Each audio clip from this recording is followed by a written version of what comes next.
There's a quote from one of my English teachers at Lower Merion named Mr. Fisk. He had a great quote that said, "Rest at the end, not in the middle." And that's something I always live by. You know, I'm not going to rest now. I'm going to keep on pushing now. There are a lot of answers that I don't have, even questions that I don't have. But I'm just going to keep going. I'm just going to keep going, and I'll figure these things out as we go, right? And you just continue to build that way. So I try to live by that all the time. At what age did that goal become crystal clear? I made that deal with myself at 13 years old. At 13 years old? 13 years old. That's the you deal I were made. crystal clear about it? Crystal clear. And where did inspiration come from? The love of the game. The love of the game, the challenge. Like I would watch Magic play, I'd watch Michael play, and I would see them do these unbelievable things, and I'd say, you know, can I get to that level? I don't know, but let's find out. Let's find out. And so that curiosity to see where I could push this thing led me down that path, I think. I had a summer where I played basketball when I was like 10 or 11 years old, and here I come playing, and I don't score 1 point the entire summer. Not a free throw, nothing, not a lucky shot, not a breakaway layup, 0 points. And I remember crying about it and being upset about it. And my father just gave me a hug and said, listen, whether you score 0 or score 60, I'm gonna love you no matter what. Wow. Now that is the most important thing that you can say to a child. Because from there I was like, okay, that gives me all the confidence in the world to fail. I have the security there.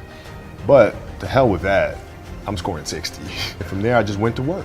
And I stayed with it. I kept practicing, kept practicing, kept practicing. I think that's when the idea of understanding a long-term view became important. If you want to change your life, my friends, you got to change your physiology and you got to change your focus. When you're trying to get wealthy, you want to go all in and it not be a bet. You need to know the space so well that you're like, I know for sure this is going to work. You can't have a standard education and expect to have an extraordinary life. It's not going to happen. The one breakthrough for all leaders is constant, never-ending improvement. And that means educating yourself and continuing to develop even greater emotional mastery, because that's what affects whether you execute or not. The opportunity for self-education is there. We have to change our psychology from, I'm going to do what everybody else does, and I'm mad because it doesn't work anymore, to the reality is this is the greatest time to be alive if you're growing, you're learning, you're educating, and you're developing valuable skills. So instead of complaining, you got to say, where are the skill sets valued in the marketplace? And how do I work harder on myself than anything else? Because if I become more valuable, then I will be able to give more, do more, and change more. When I interviewed Warren Buffett, I asked the most important investment he ever made in his life. You know what he said it was? I was thinking all the companies he'd done, you know. He said, Tony, go into Dale Carnegie. I said, what? He goes, because by developing myself, that's the most important investment. Those skill sets, learning how to persuade, learning how to speak, learning how to influence, all my ideas would have died on my lips if I hadn't been able to influence, and I learned it from that little course. The most valuable thing I ever did in my life, he said. Think of this for a moment. Do you know that every living soul gets exactly the same amount of time? Exactly the same amount of time. Figure it out. You can manage your activities. Make certain that what you're doing really makes a difference. Make certain that you're spending your time on activities that are productive, that are taking you in the direction of your goal. You want your life to be better? I can't help you. Lee can't help you. Joe Rogan can't help you. Ari can't help you. God can't help you. Only you can help you. Grab your fucking balls, get a fucking notebook, and write down what the fuck you're gonna do this year. And this is it. You're not gonna have these problems. The drugs, the cigarettes, it all starts fucking today, all right? No more fucking excuses. This is the year of the fucking soldier. We're going in like fucking Marines, you understand me? What the hell are we all waiting for to start attacking life? We're waiting for fucking stars to align. Back when I was growing up, the song came out. All I need is a miracle. Well, guess what? That miracle ain't coming. There is no perfect time to start. You gotta start now with changing your life. We're all being tested in life. And guess what? This is one test you can't cheat on. We all have our own test. Some of us are obese. Some of us are depressed. Some of us are insecure. You extra gears that you're dealing with in life. And the only way to overcome it is for you and you alone to face it. You have to do your best work. when you're least motivated. So those days you don't want to do it, guess what you gotta do? You gotta suck the fuck up and do it. Stay hard. And it doesn't matter that I will not be better than others when I compare myself to them. No. I will look at others who do achieve greatness in a category, and I will say, look at what is possible. How close can I get to that greatness? How close can I get to that glory? But my glory doesn't happen in front of a crowd. It doesn't happen in a stadium or on a stage. There are no medals handed out. It happens in the darkness of the early morning, in solitude. Only thing noble about victimhood is overcoming it. You can understand that the only thing noble about your life is going to be what you show people is actually possible. Okay? We're all put here for a reason. And it's not to go over here and beat on this drum about what should be and what's not fair. The world will never be fair. The world will never, ever be fair. Someone will always have an easier path than you. Someone will always have a more difficult path than you. Regardless of how difficult you think your path is, there's lots of people out there who have had that same path and actually won huge with that path. If we respect it the way we say we respect it, if we love it the way we say we love it, if we cherish it the way we say we cherish it, every single day should be nothing less than excellence. You might not always be your best, but you can always bring me your best. Well, I think the one thing that discipline definitely does help you with is it helps you get things done. And when you get things done, when you actually do things, you have more success. If you have more success, and sometimes a big part of success is just not being fucking lazy and just doing it. Yeah. That's like 90% of it is just showing up.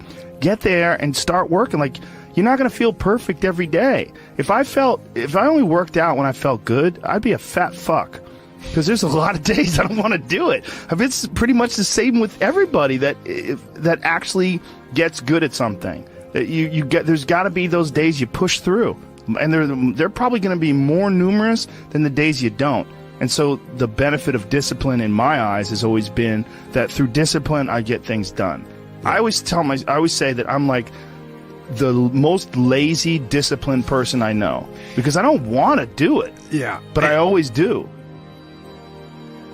One of the big problems is sitting down and doing the work. Mm-hmm. And you got to, and Pressfield talks about that in the most concise and beautiful way. And he labels it like an enemy. He calls it resistance. Mm-hmm. And that you have to sit down, you have to overcome resistance, and that the pro goes to work. And it doesn't matter if you're sick, it doesn't matter if you have kids, it doesn't matter what, you're a pro and you go to work. And that just, it puts it in your head that this is what I do. This is what, and you have pride in that. And then when you are in front of that keyboard and you look down at the count, it says, I got 1,000 words today. I put 1,000 words in. You're doing the work. Yeah. And out of that work, gems blossom. Yeah. Little things, but you might have a day where you just write nothing but dog shit. So what? Show up again tomorrow. And tomorrow out of that dog shit, a flower will emerge. You never know. Get rich. I know that's why you bought this course. You're sitting here thinking, I want to be rich. How do I do it? I'm going to tell you exactly how you get rich. But you may not like what I'm going to say to you, but it's the fucking truth. There is no easy way to get rich. And I'll tell you why. The nature of money, this is once again something else I understood at a very young age. The difference between you and me is very little, except I had a head start on you. Well, you were 18 acting like a dumbass. I was 18 getting shit done. So I've had a head start. So from 18 to 28, I amassed my millions. But it's not too late for anybody. Listen, the nature of how to get rich is because the nature is very difficult because of the nature of money. Money is not something you can earn or make. People talk about making money, earning money. Money is something you must convince out of the hands of somebody else. Money belongs to someone else. You have to convince them to give it to you. That's why making money is difficult. Because if money is something you could make, it wouldn't be difficult. If money is something you could earn, it still wouldn't be that difficult. You really have to convince other people to give you the money. And that's the hard part. People look at the now and they don't look at what I went through.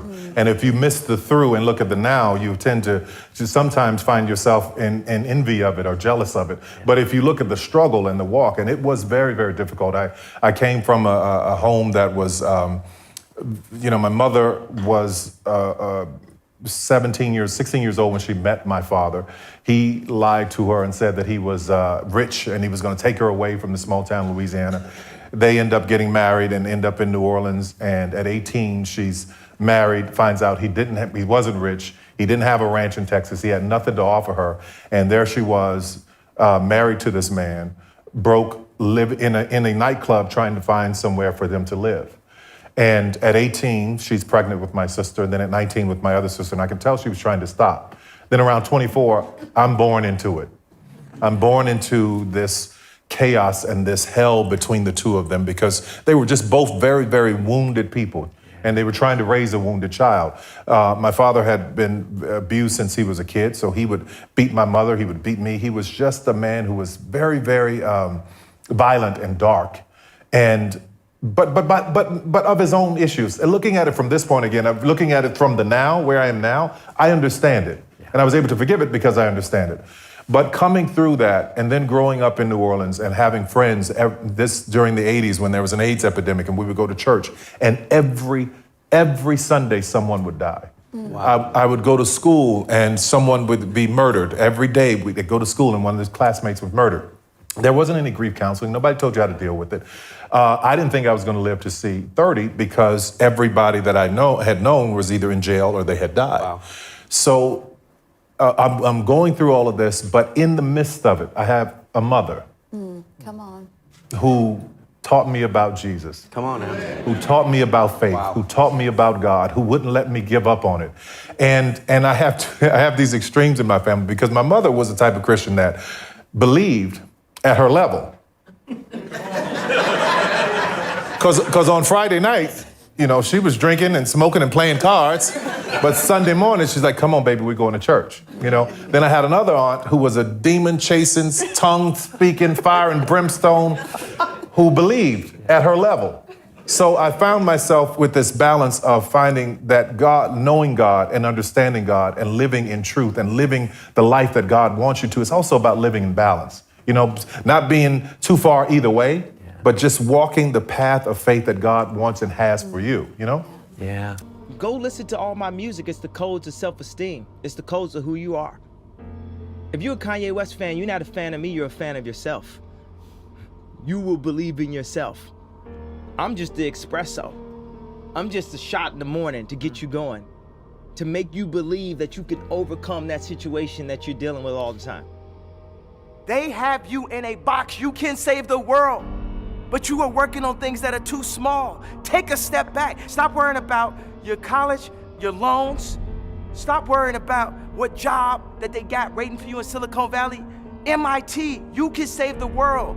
Kids in college, you can save the world. I'm putting my life on this interview right now. It's up to y'all. Y'all have the ability to just step back from what you think culture is today. It's not about any candidate. It's not about red or blue. It's about humanity. Y'all talking about is 12 years of oxygen left. Talking about we gonna kill the earth. We can't kill the earth. We gonna kill the things that keep us alive on the earth, and the earth gonna survive. It's up to y'all. Y'all the future. But what y'all working on right now? We are following other people's opinions. We are controlled by the media. And today it all changes.